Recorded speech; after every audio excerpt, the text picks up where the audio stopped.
अस्सलाम वालेकुम प्यारे बच्चों। आज हमारा 7th लेसन है स्टोरी द नेकलेस का। इसके 6th लेसन में हम पढ़ रहे थे कि मैटिल्डा जब घर पहुंची वापस पार्टी से तो उसने देखा कि मेरा नेकलेस खो गया है। अब वो उसी को ढूंढ रहे थे। अब जब ढूंढ के कहीं नहीं मिला तो उसके हस्बैंड ने अब इश्तिहार दिए ताकि कहीं से मिल जाए।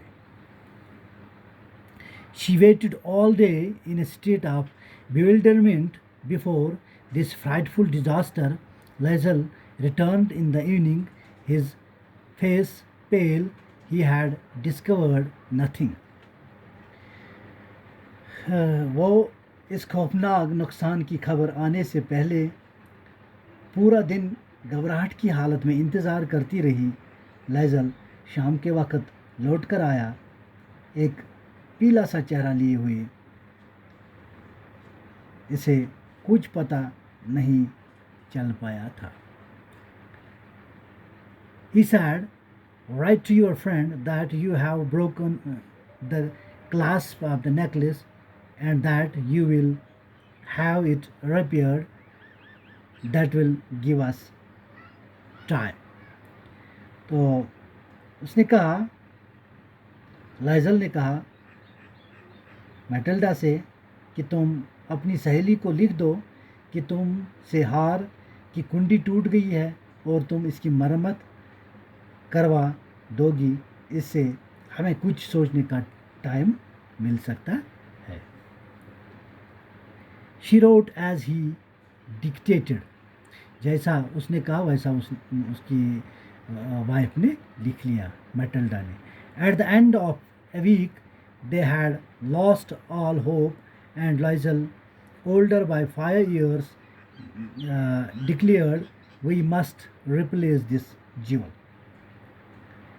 एक हफ्ता गुजरने के बाद वो सब उम्मीदें खो चुके थे और लाइजल, जो पहले से 5 साल ज़्यादा बूढ़ा लगने लगा था, कहने लगा, हमें इस जेवर के बदले कोई दूसरा जेवर लौटाना होगा।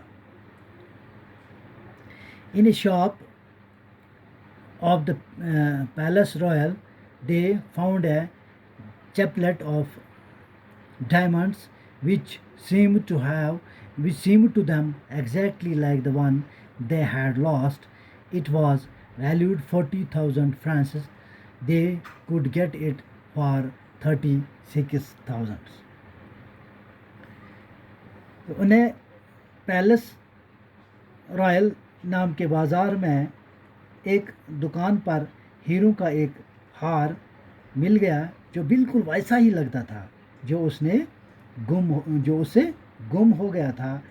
ये 40,000 फ्रैंक की कीमत का था। वो इसे 36,000 में हासिल कर सकते थे। Lizol possessed 18,000 francs which his father had left him. He borrowed the rest. He made ruinous promises, took money from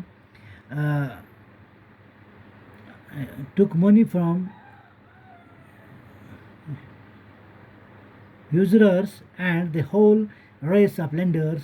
Then he went to get the new necklace, depositing on the merchant's counter 36,000 francs. 36,000 francs. तो लाइजल के पास 18,000 Frank थे जो उसका वालिद इसके लिए छोड़ गया था। बाकी की रकम इसने उधार ले ली। उसने तवाक़ुन इकरारनामे करने के बाद सूदखोरों और उधार देने वालों की पूरी कौम से पैसे ले लिए। फिर वो नया हार लेने के लिए चला गया। दुकानदार के काउंटर पर 36,000 फ्रैंक रख दिए।